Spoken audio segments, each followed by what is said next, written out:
성경 바로 보기 계속 진행을 합니다. 18번째 시간이고 최근 성경 바로 보기 책 15장의 속죄와 구속에 대해서 합니다. 사실 바라기는 우리 형제자매님들 중에 나와서 그 신앙 여정을 해주셨으면 하는 바람이 있었는데 웬만하면 하나님 말씀을 들으시죠. 예, 앞으로도 매월 둘째 주가 이제 그런 시간이니까 꼭 생각하시고 또 마음의 준비도 하시고 기도하시고 해서 우리가 아까 이제 박선호 형제님도 이야기 나눴지만 사람들 앞에서 나의 삶을 열고 이렇게 같이 나눈다는 것 이게 굉장히 중요하고 서로 간에 알면서 또 기도하고 하나님이 그 사람의 인생에 어떻게 역사하셨는지 이거를 다른 방식으로 이렇게 하신 것들을 우리가 보고 듣고 배울 수 있는 귀중한 시간인 것 같습니다. 그래서 귀하게 생각하시고 하나님의 부르심을 거부하지 마시길 바라겠습니다. 자, 오늘은 속죄와 구속에 대해서 하겠습니다. 이 속죄 구속하면 대부분 이게 같은 얘기가 아닌가, 그리고 속죄가 구속이 속죄인가 이렇게 생각하기도 쉽습니다. 말은 분명하게 다르거든요.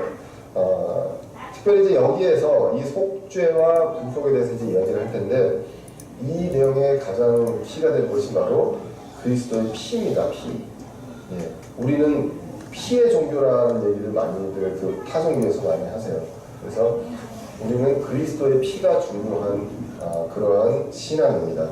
피가 없다면 죄의 용서도 없고 거듭남도 없고 의롭게 됨도 없고 거룩하게 됨도 없습니다. 피 흘림이 없으면 사면이 없다라고 성경에서 이야기를 하고 있습니다. 요한계시록에서는 특별히 그 예수님이 어린 양으로 한 28번 정도 나오시거든요. 그럼 어린 양이 의미한 게 뭐냐라고 하면 대신 죽음입니다. 그래서 피를 흘리고 대신 죽음, 구약 시대에 그렇게 했던, 그래서 성경에서 피를 제외하면 속죄에 대한 교리가 없다라고 이 책에서 클라레스 같은 목사님의 책에서 나오고 있습니다. 그럼 먼저 이제 속죄에 대해서 말하는 건데, 속죄는 영어로 어톤먼트입니다. 어톤먼트인데 의미는, 원래 이 속죄에 대한 의미는 하나가 됨이라는 뜻입니다. 근데 신기하게도 이거를 어톤먼트를 잘라보면 at하고 one하고 men트입니다. 그래서 이 men트는 주로 이제 과정, 프로세스, 어떤 행위 이런 거거든요. 그래서 하나가 되는 어떤 과정, 네, 이거를 이제 속죄다라는 것입니다. 그래서 하나님의 타락으로 하나님과 사람이 나뉘게 됩니다. 관계가. 그렇게 했을 때 이것을 다시 하나가 되게 하는 것, 이것이 바로 속죄다, 어톤먼트 이렇게 이야기를 하게 됩니다. 그래서 하나님의 법을 어긴 사람들에게 형벌이 주어지게 되죠. 근데 이 형벌은 어디 갔냐면 그 죄를 지은 당사자라든가 아니면 대리자에게 이제 가게 됩니다. 하나님은 이 법을 에덴 동산에서 이미 제정을 하셨습니다. 그래서 그 선악과를 먹으면 반드시 죽는다는 그 형벌을 주신 거죠. 그 형벌을 주셨는데 이거를 내가 받을 수도 있고요. 그리고 그다음에 누가 대신해서 속죄를 하는, 그것을 통해서 이제 하나가 되는 대속자가 이제 필요하게 됩니다. 내가 대가로 다 죽을 수는 없잖아요. 그래서 그것에 대해서 대속하시는 분이 필요하다. 그래서 이제 대속 사역에 대한 준비를 하나님께서 하셨다라고 이제 이 책에서 나오게 됩니다. 그래서 이걸 대속 사역 이렇게 얘기하는데요. 이제 참고하시고 예수님 오시기 전까지 약 한 4,000년 정도 걸렸습니다.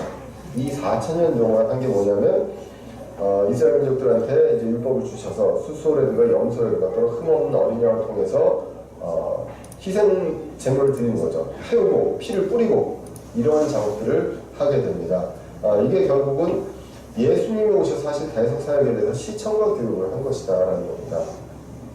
그래서 히브리서에서 보시면, 히브리서 10장에서 보시면 이 짐승으로 하는 것은 영원히 속죄할 수 없다. 그래서 예수님이 그 일을 예수님의 피로서 단 한 번 영원토록 하는 그런 속죄를 하셨다라고 성경에서 기록을 하고 있습니다. 그래서 예수님이 이렇게 돌아가실 거다, 이렇게 하실 거다라는 것들을 짐승으로 나 대신 죽는 어떤 존재, 나 대신 피를 흘리는 존재, 그런 것들에 대해서 이제 이야기를 하고 있습니다. 저 형들 괜찮습니까? 전혀 감이 안 되니까 신경 안 쓰셔도 돼요. 예. 전혀 괜찮습니다. 자, 그래서 이 시청과 교육에 대해서 4,000년간 이런 것을 하시고, 특별히 이제 6월절을 제정하시고 6월절 어린 양의 피를 뿌리는, 문설주에 이제 피를 뿌리는 그런 대목이 나오고, 요한계시록에도 보면 예수님을 뭐라고 하십니까? 6월절 어린 양으로 말씀을 하시는 거죠. 그래서 이스라엘 민족은 그거를 딱 듣자마자 알 수가 있어요. 예수님이 어린 양이다. 아, 그래. 그러면 우리가 여태까지 그동안의 조상 대대로 해왔던 것들이 이분이 이런 것들을 하신 거라는 것을 분명히 알 수가 있는 거예요. 그러한 것들을 4,000년간 이렇게 하시게 됩니다. 그렇게 하고서 이 대가를 치르는 거잖아요. 대속을 하는 거잖아요. 대가를 치를 때 이제 이 책에서도 나온 이렇게 얘기하는데, 갈보리 십자가에서 채무 증서를 말소하셨다. 예수님께서 갈보리 십자가를 통해서. 자, 그래서 골로새서 2장 13절 14절에서 이렇게 말씀하십니다. 또 너희의 죄들과 너희 육체의 무할례 가운데 죽었던 너희를 하나님께서 그분과 함께 살리시고 너희의 모든 범법을 용서하셨으며 우리를 대적하고 우리를 반대하는 규례들을 손으로 기록한 것을 어떻게 해요? 지우셨다. 채무증서를, 우리 대가로 해야 될 것들을 지우시고 그것을 그래서 길에서 치우사 그분의 십자가에 못 박으셨으며, 이렇게 나오게 됩니다. 그래서 결국 이 대속이라는 것, 나한테 있는 채무가 있어요. 이 증거를 그리스도 십자가 피로서 다 지우셨다라고 성경에서 이야기를 하고 있습니다. 이것이 바로 대속을 통해서 이루어지는 것입니다. 대속은 다시 이야기하지만 하나님과 우리가 다시 관계를 회복하는, 하나가 되는 이것을 이야기한다는 것입니다. 자, 그래서 대속자가 필요한데요. 대속자는 어떻게 하느냐? 무죄한 사람이 다른 사람의 죄를 대신 져야 돼요. 내 죄가 있는데 나도 채무가 있는데 다른 사람이 채무를 질 수는 없잖아요. 그래서 무죄한 사람이 다른 사람의 죄를 대신 져야 되는 그러한 규례가 있습니다. 그래서 이제 여기에서 이 책에서 얘기하는 게 뭐냐면, 빚 많은 과부가 있어요. 그리고 엄청난 부자가 있어요. 백만장자가. 그런데 이 빚 많은 과부의 빚을 백만장자한테 그냥 넘겨주는 건 말도 안 되지 않느냐라고 이야기를 하게 됩니다. 그런데 이제 이분의 그 비유가, 이 책의 비유가 되게 재밌어요. 그런데 빚이 많은 과부를 백만장자와 결혼을 하게 되면 결혼을 하게 되면 그 빚이 자연스럽게 백만장자한테 가잖아요. 예, 그래서 된다라고 이 책에 이제 나오게 됩니다. 그러고 성경을 읽어보니까 로마서 7장 4절의 내용이 이 말씀인 거예요. 그러므로 내 형제들아, 너희도 그리스도의 몸으로 말미암아 율법에 대하여 죽게 되었나니 이것은 너희가 바라는 분, 곧 죽은 자들로부터 일으켜주신 분과 어떻게 해요? 결혼하게 하리라 이야기를 하고 있습니다. 그래서 또 우리가 함께 하나님께 이르는 열매를 맺게 하려 합니다. 이렇게 예수님과 그 백만장자인 예수님과 결혼하면서 내 채무가 없어졌다. 그래서 이제는, 그런데 그런다고 우리 상태가 달라졌나요? 여러분들 똑같이 그 예전하고 조금씩은 아주 조금 달라졌겠지만 그렇게 많이 이렇게 시간이 지나면서 달라지질 않잖아요. 우리 인격이라든지 계속 이제 우리가 성화돼서 변해가겠지만, 그런데 완전하지는 못합니다. 그래서 믿는 자는 율법에 대해서 죽은 자로 여겨라 이거예요. 예, 우리는 이미 죽은 자로 여겨 율법에 대해서 자유로워진 자들처럼 믿고 행동하라는 것입니다. 지금 이 상태에서 우리는 어차피 이 썩어진 육체가 아직 있어요. 우리는 어차피 죽게 됩니다. 그리고 이 육체 때문에 생기는 여러 가지 탐욕이 있어요. 세상에서. 그리고 쾌락이 있습니다. 여러 가지 것들을 우리는 거기 유혹에서 완전히 100% 뿌리치기가 어렵다는 거예요. 근데 우리는 그 서류상으로, 행정적으로, 법적으로 이런 것들에 대해서 이미 예수님의 대속으로 이제 넘어섰다. 이것을 믿고 우리가 그거에 맞는 어떤 자격으로 살아가야 된다라는 것입니다. 또 이 책에서는 바라바와 예수님에 대한 얘기를 하게 됩니다. 아시다시피 이제 그 바라바와 예수님이 딱 세워졌을 때 이스라엘 민족들은 바라바를 택하게 됩니다. 그래서 바라바를 풀어주고 예수님이 십자가를 못 박게 되죠. 그래서 이것이 예수님이 대성을 가고 바라가는 자유로운 몸을 얻게 된다. 누군가 대성을 하고 한 사람은 자유로운 몸을 얻게 된다라는 것을 이야기를 하게 됩니다. 그래서 갈라디아서 3장 3절에 보시면 그리스도께서 우리를 위해 저주가 되사, 예수님이 저주가 될 필요가 없는데 우리를 위해서 저주가 되셨다고 합니다. 그래서 율법의 저주에서 우리를 구속하셨으니 기록된 바 남을 다니는 모든 자는 저주받아야 됩니다. 십자가에 달리신 예수님이 우리 대신에 저주를 받고 돌아가셨다. 그러므로 우리는 법적으로 십자가형을 이미 예수님을 통해서 받은 거다라는 것입니다. 그만큼 우리의 죄가 흉악하다. 우리 아까도 얘기했지만 사회법으로는 흉악하지 않아요. 여러분들 다 법 없이도 사실 분들이에요. 그런데 그거는 인간이 만든 법입니다. 하나님의 법에서 보면 우리는 모두 다 십자가형을 받을 만큼의 그런 흉악범이다라는 것입니다.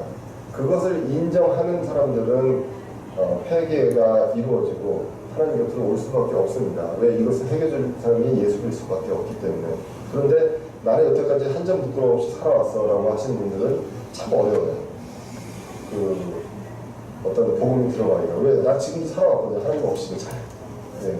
그런데 그거의 기준이 무엇이냐? 세상 법이냐? 하나님의 법이냐? 하나님의 법이 훨씬 더 엄격합니다. 그래서 하나님의 법을 잘 지키면 세상 법은 자연스럽게 지킬 수밖에 없게 됩니다. 더 이제 엄격한 법이다. 그래서 우리는 예수님을 통해서 법적으로 이미 죽었다라는 것이며, 베드로전서 1장 18절 이하에서 보시면 너희가 알거니와 너희 조상들로부터 전통으로 물려받은 너희의 헛된 행실에서 너희가 구속받은 것은 은이나 금같이 썩을 것들로 된 것이 아니요 오직 흠도 없고 점도 없는 어린 양의 피 같은 그리스도의 보배로운 피로 되는 것이다. 이렇게 나오게 됩니다. 자, 금과 은이 썩습니까? 안 썩죠. 그때 그 김명현 교수님 창조 어디서 보면 어때요? 그것도 오랜 시간 지나면 탄소 덩어리가 됩니다. 우리 생애 동안은 썩지 않지만 오래되면 어차피 금과 은도 상평질이 변하게 된다라는 것, 그것을 이제 이야기를 했었습니다. 자, 그래서 예수 그리스도께서 오신 것은 온 세상의 구원을 위해서 십자가에서 죽기 위한 것이다. 여기에서 이제 제한 속죄설 이런 선택, 예정론 이런 것들이 이제 나오게 되는데, 성경은 얘기합니다. 선택받은 사람이 아니라 모든 사람의 죄를 위해서 그 십자가에서 죽기 위해서 예수님께서 오셨다라고 성경이 이제 보고 있습니다. 자, 전 인류의 죄의 저주로부터 구원하기 위해서라는 성경 구절을 보시면 요한일서 2장 2절에 보시면 그분은 우리 죄들로 인한 화해 허물이니 우리 죄들뿐 아니요 누구의 죄요?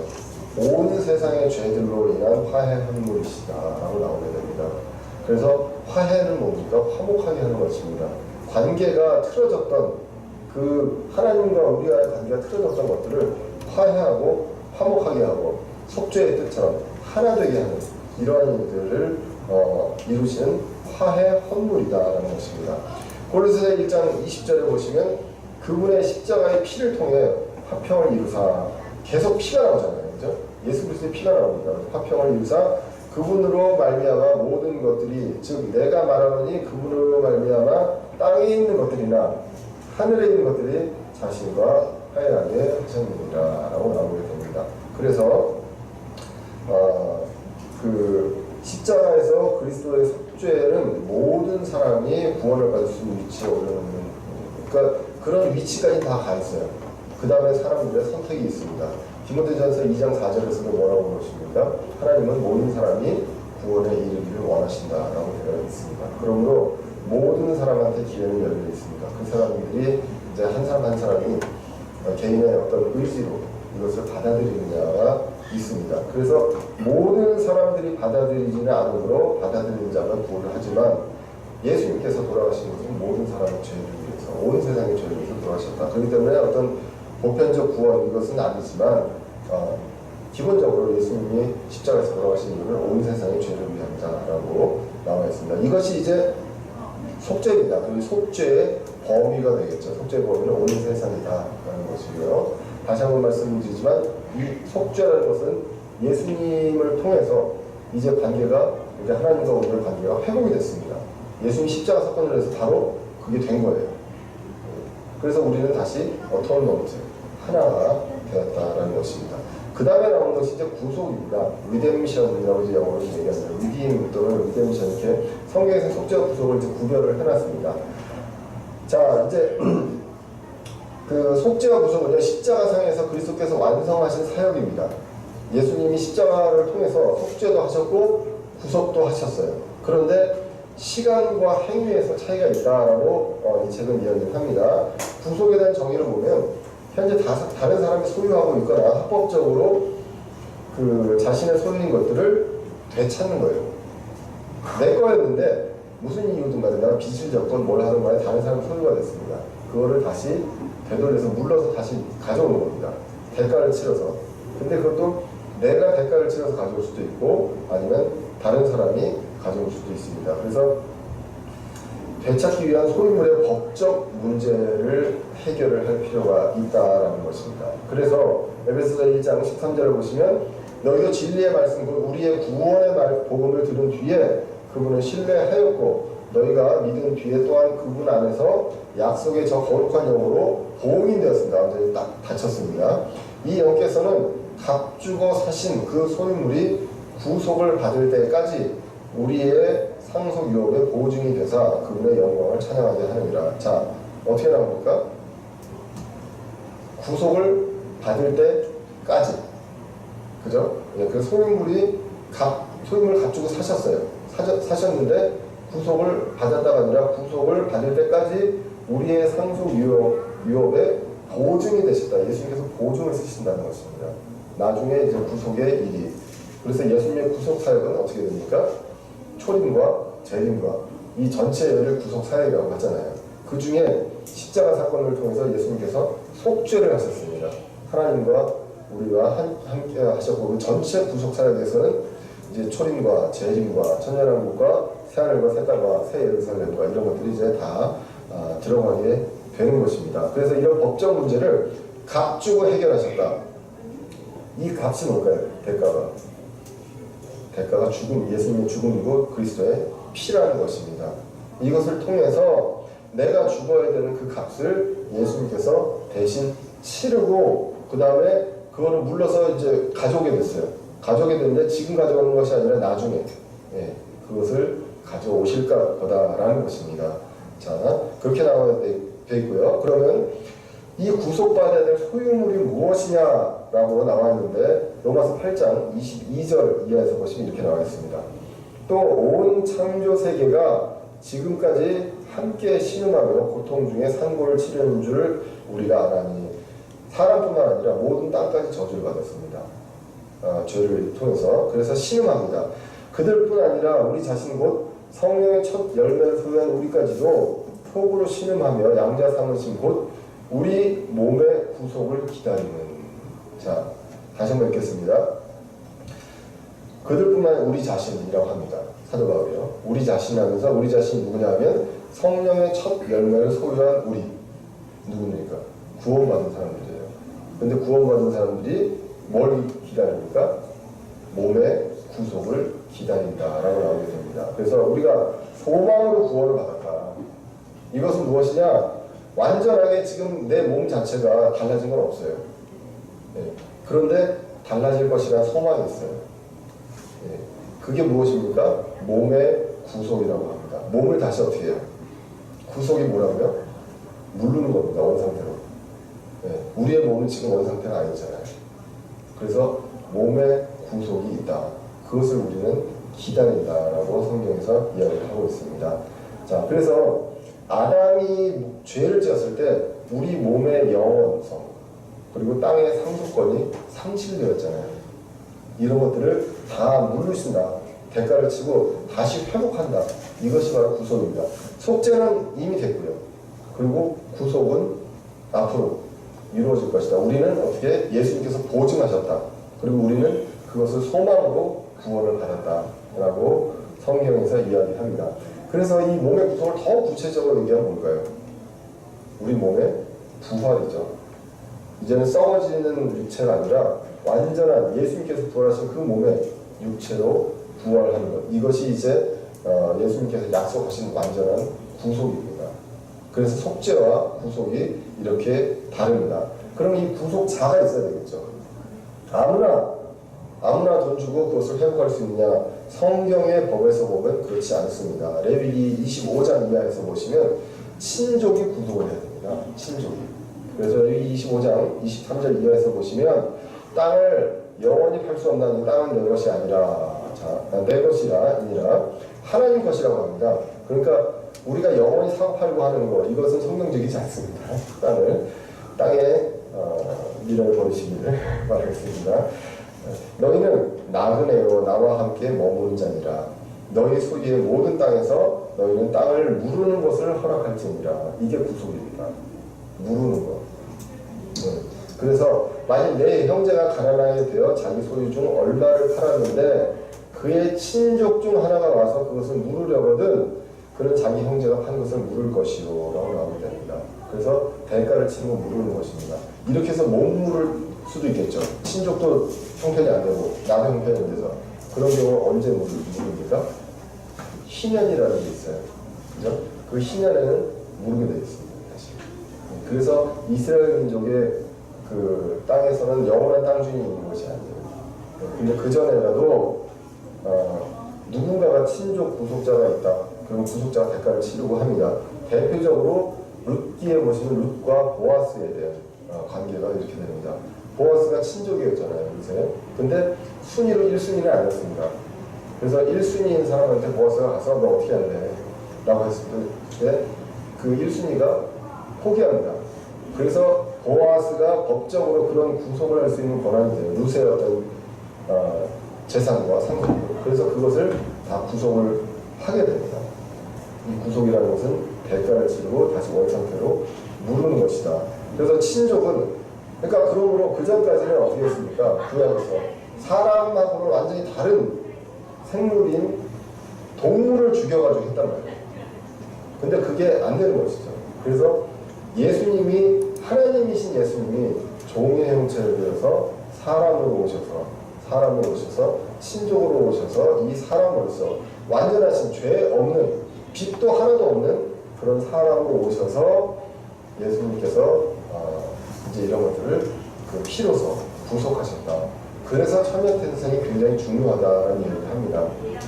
그 육신의 아버지와 어머니를 통해서 그 낳은 게 아니라 성령님을 통해서 낳으셔서 이 아담으로부터 오는 그 죄성, 원죄를 이어받지 않고 예수님께서 이 땅에 오셔서 흠없는 어린 양으로서 오셔서 이 것들을 이제 다 구속하고 우리를 물으시는 그 법적인 절차를 마치셨다. 이제는 이것을 나중에 이 우리 몸의 구속을 우리가 기다린다. 그러므로 우리한테 부활은 굉장히 중요합니다. 구원을 이야기할 때 여러분들 죄인입니다. 이거 다 알아요. 하나님이 사랑하시고요. 여러분들 죄인이에요.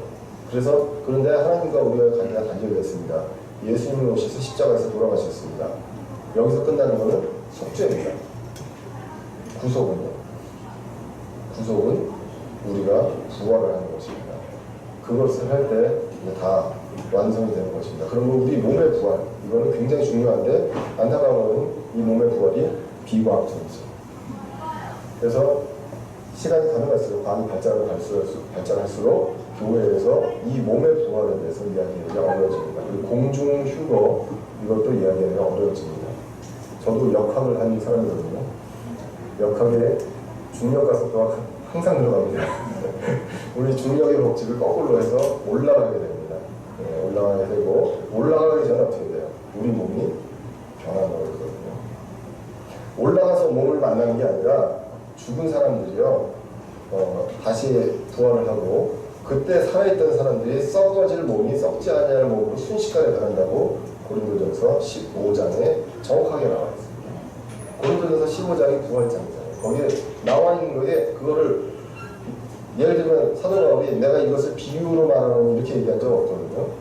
정확하게 이야기를 합니다. 어떻게 할 것인지에 대해서. 근데 그것을 참 이야기하기가 어려운 그러한 때가 올 것은 사실입니다.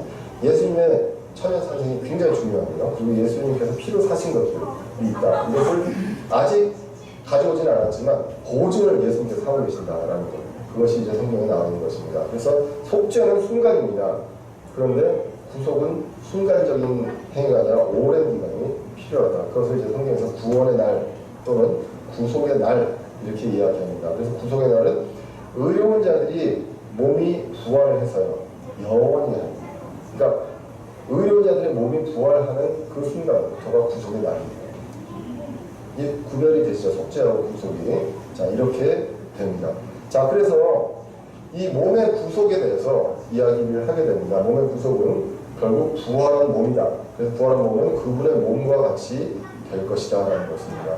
이것도 저희들의 생각과 경험과 환상이 아니라 성경에 나와 있습니다. 요한일서 3장 2절에 사랑하는 자들아 이제 우리는 하나님의 아들들이니라 우리가 앞으로 어떻게 될지는 아직 나타나지 아니하였으되 그분께서 나타나시면 우리가 누구와 같이 됩니까? 그분과 같이 될 줄 아느니 이는 우리가 그분께서 계신 그대로 볼 것이기 때문입니다. 예수님께서 어떻게 하셨습니까? 굉장히 건장한 분으로 오셨어요. 그래서 마리아도 못 알아봤습니다. 예수님을. 그리고 동산의 그 무덤을 지키는 그 직위인 줄 알았다고 이제 이야기를 하게 되죠. 그렇게 해서 나오셨고 굉장히 화려하고 아름다운 모습으로 오셨던 것 같아요. 그리고 공간 이동도 하십니다. 그죠? 제자들에게 그냥 나타나시기도 하고, 그리고 엠마오로 간 두 제자랑 이어지다 사라지시기도 하고, 네, 이러한 일들이 결국은 그분과 같이 우리도 되거든요. 우리도 그렇게 되는 그런 여러분들 믿으시는지 참 과학을 하는 사람이 앞에 나와서 이런 얘기 어떠신지 모르겠습니다만 그렇습니다. 이렇게 성경이 이야기를 하고 있습니다. 자, 그러면 이 구속, 부활에 대한 부활의 몸이 어떨 것인가? 고린도전서 15장에서 나와 있습니다. 첫 번째는 썩지 않을 몸이다 라고 나옵니다.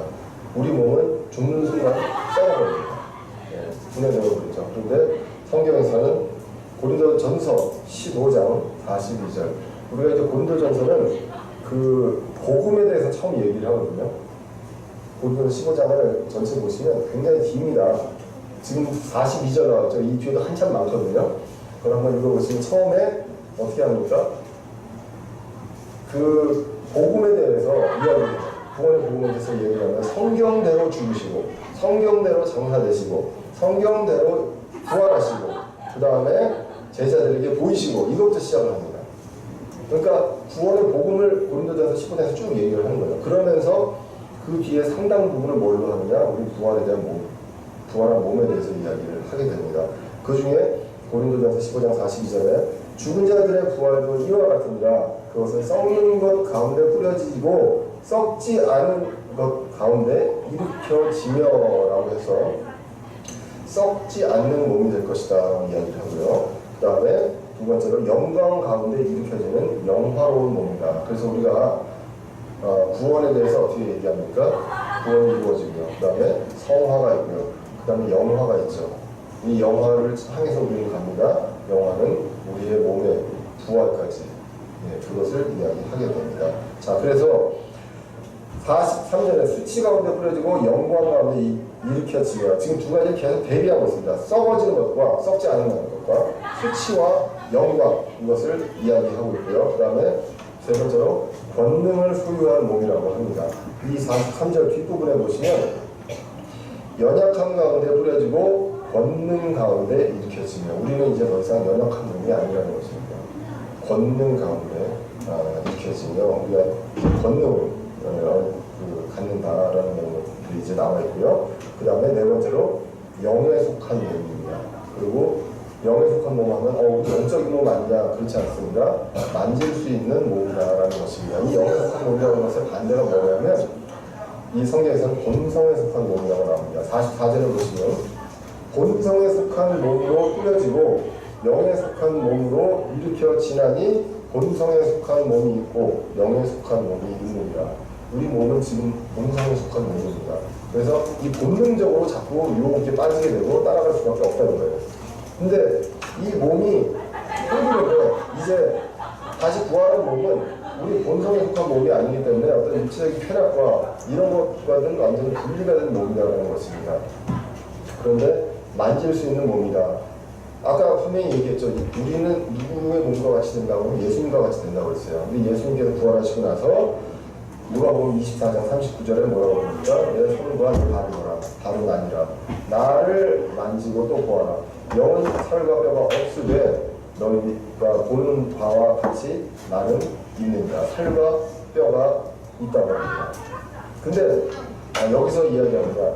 보통은요 사람이 얘기할 때 세 가지를 얘기해요.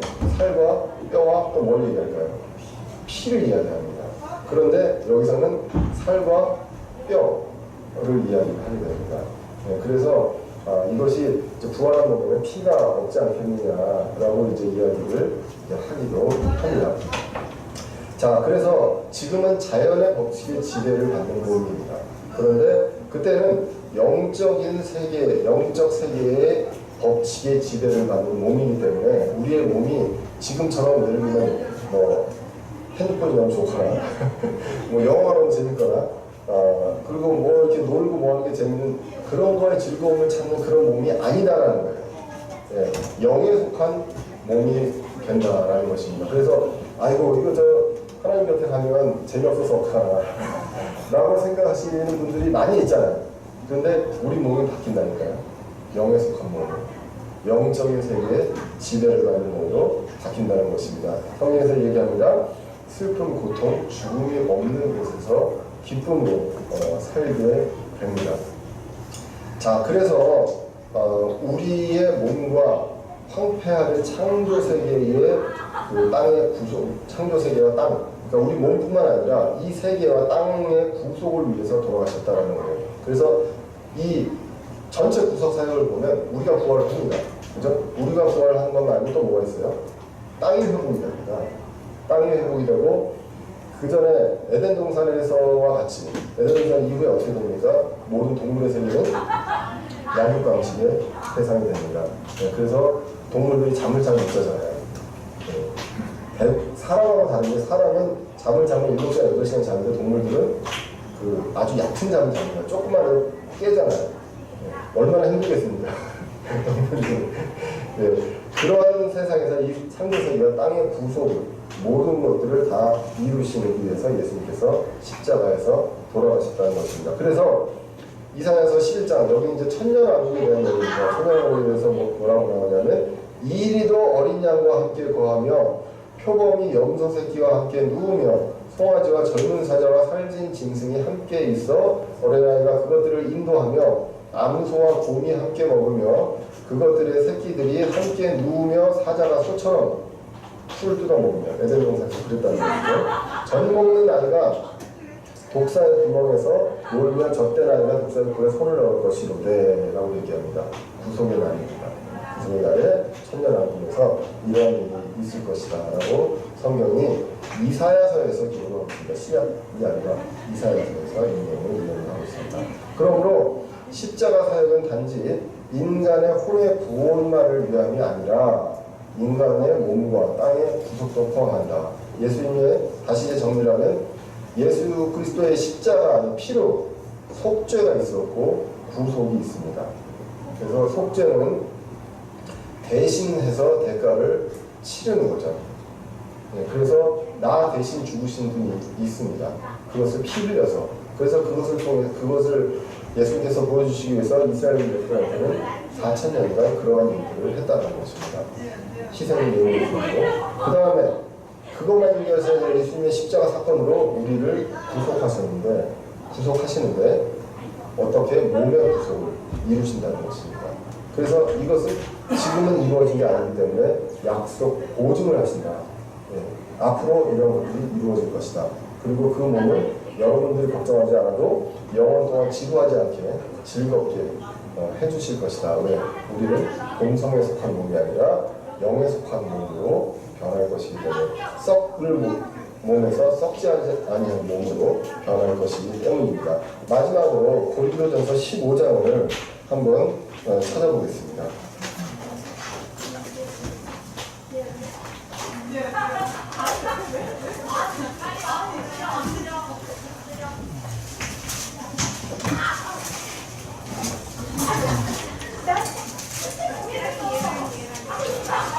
고린도전서가요 굉장히 깁니다. 네. 그 58절까지 있거든요. 자, 58절까지 있는데 우리 킹제임스 성경 제목에 보면 고린도전서 15장 바로 밑에 뭐라고 적혀있죠? 그리스도 복음의 핵심입니다. 고린도전서 15장은 이제 그것으로 먼저 시작합니다. 복음의 핵심으로 시작을 하는데 1절부터 11절까지 한번 같이 읽어보겠습니다.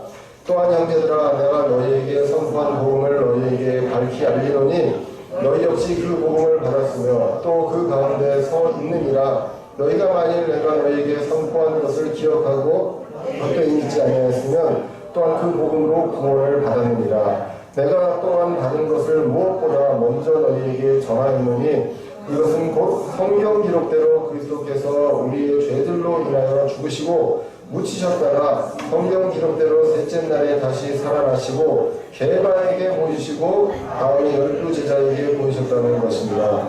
그 뒤에 그분께서 500여 형제에게 한 번에 보이셨는데 그 중에 대다수는 지금 이때까지 남아있고 어떤 사람들은 잠들었느니라. 그 뒤에 그분께서 야고보에게 보이시고 다음에 모든 사도에게 보이셨으며 맨 마지막에 정한 때를 벗어나 태어난 자 같은 내게도 보이셨나니 다른 사도들 중에 가장 작은 자니라. 내가 하나님의 교회를 핍박하였으므로 사도라 불리기에 합당치 못하되 하나님의 은혜로 내가 지금의 내가 되었으니 내게 베푸신 그의 이름 그녀가 크지 아니하여 내가 그들 모두보다 더 많이 수고하였으나 내가 아니요 오직 나와 함께하신 하나님의 은혜로다. 그러므로 나든지 그들이든지 우리가 그렇게 선포하되 너희가 그렇게 믿어냅니다.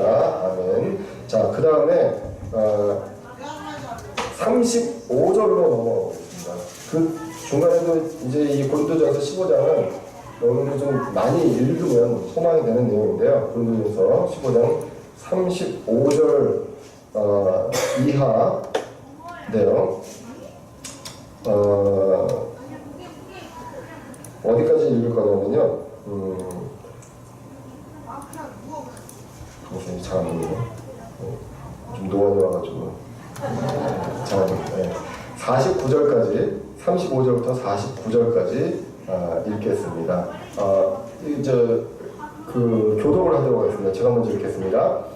그러나 어떤 사람은 말하기를 어떻게 죽은 자들이 일으켜지느냐 그들이 어떤 몸으로 오느냐 하리니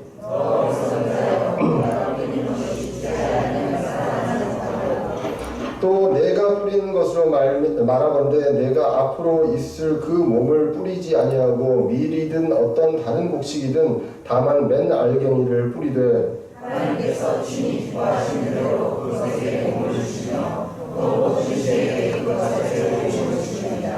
모든 육체가 같은 육체는 아니니 한 종류는 사람의 육체요 다른 것은 짐승의 육체요 다른 것은 물고기의 육체요 다른 것은 새의 육체라.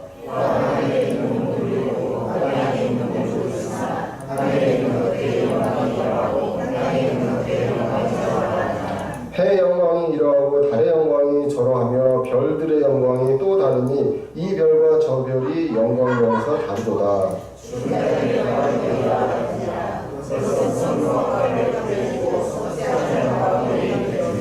수치 가운데 뿌려지고 영광 가운데 일으켜지며 연약함 가운데 뿌려지고 권능 가운데 일으켜지며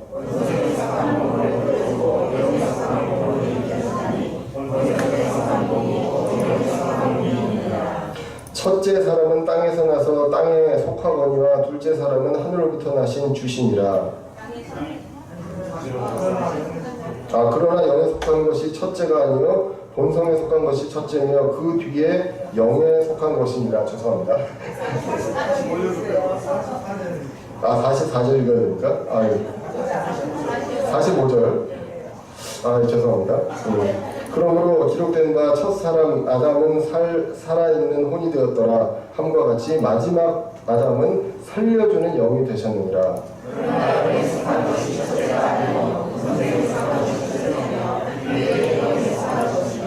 첫째 사람은 땅에서 나서 땅에 속하거니와 둘째 사람은 하늘로부터 나신 주시니라.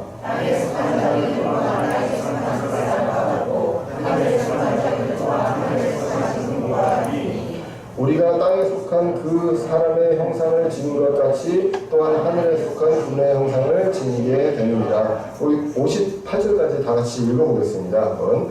형제들아 이제 내가 이것을 말하노니 살과 피는 하나님의 왕국을 상속받을 수 없으며 또한 썩지 된 것은 썩지 않은 것을 상속받지 못하느니라. 보라 내가 너희에게 한 가지 신기를 보이노니 우리가 다 잠자지 아니하고 마지막 나팔 소리가 날 때 눈 깜짝할 사이에 순식간에 다 변화되리라. 나팔 소리가 나매 죽은 자들이 썩지 아니할 것으로 일어나고 우리가 변화되리니 이 썩을 것이 반드시 썩지 아니함을 입고 이 죽을 것이 반드시 죽지 아니함을 입으리로다. 그리하여 이 썩을 것이 썩지 아니함을 입고 이 죽을 것이 죽지 아니함을 입을 때에는 기록된 바 사망이 승리 가운데 삼켜졌다 하신 말씀이 성취되리라. 오 사망아 너희 쏘는 것이 어디 있느냐? 오 무덤아 너의 승리가 어디 있느냐? 사망이 쏘는 것은 죄요 죄의 힘은 율법이라. 그러나 우리 주 예수 그리스도를 통하여 우리에게 승리를 주시는 하나님께 감사하노라. 그러므로 내 사랑하는 형제들아 너희는 굳게 서서 흔들리지 말고 항상 주의 일을 넘치게 하라. 너희 수고가 주 안에서 헛되지 않은 줄을 너희가 아노라. 그래서 오랜 기간 바랍니까? 눈 깜짝할 사이에 바랍니까? 눈 깜짝할 사이에 변한다고 성경에서 기록을 하고 있습니다. 이것을 우리가 소망하고 이미 받은 줄로 믿고 예수님께서 보증하셨기 때문에 이미 받은 줄로 믿고 살아가게 됩니다. 이제 계속 우리가 누가복음에서 얘기하지만 그런 어떤 자녀로서 그 자녀된 도움으로서 우리가 해야 될 것들 이러한 것들을 성령 충만하게 성령의 열매를 맺어가는 여러분들 저와 여러분들 되시기를 간절히 기원합니다. 기도하겠습니다.